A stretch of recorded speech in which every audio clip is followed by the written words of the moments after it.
Ladies and gentlemen, I'm going to go ahead and start this meeting. We've got a few members that are on their way. Elizabeth Finch.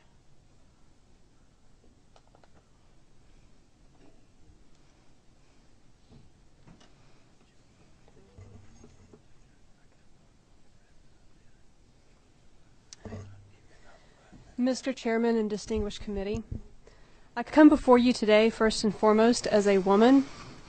I am also an NRA certified instructor, a leader of a 40-member women's shooting chapter, and a supporter of the right and responsibility to defend oneself. I have read this bill in its entirety. This is the best bill concerning gun and private property rights put forth in years, and I'm strongly in favor of it. As someone who is very active in my own church as a Stephen minister, a Sunday school teacher, and a choir member, I often find myself there in the evenings and often walking back to my car, located in one of the handful of parking lots scattered about in downtown Marietta in the dark. Current law prevents me from legally being able to defend myself properly in this situation should the need arise. I take great issue with this for two reasons. One, churches are private property and should be treated as such. No government should be able to grant certain private property rights to one private entity, yet deny the same to another. Secondly, it is my responsibility, and ultimately mine alone, to protect myself. Our police are a wonderful resource, but criminals are not generally known to wait for the police to arrive before committing heinous and unlawful acts. For most victims, the police are there in time for the crime to be reported, but not there in time to prevent it from being committed. I shouldn't be denied by law the right to equip myself for my own proactive protection, whether it's at the grocery store, my house, or a place of worship.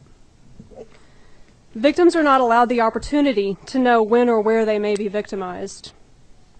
Being one of millions of women who have been victimized at some point in their lives, I've had the unfortunate need to defend my life and my safety.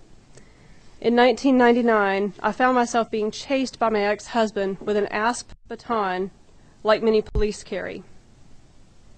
There was no help in sight and no one to depend upon to save me but myself.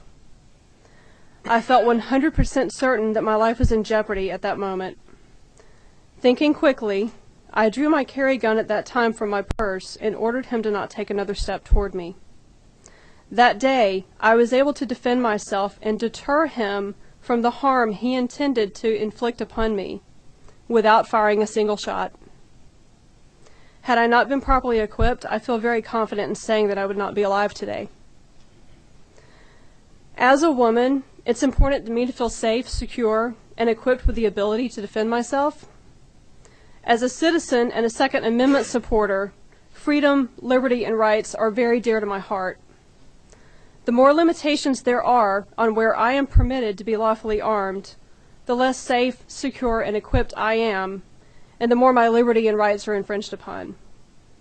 As a believer in liberty and the Constitution, I'd like to further point out that current and further restrictions upon where carry is permitted by law is, at its core, rooted in distrust of the lawful citizenry, and as such is not in accordance with a free society rooted in liberty.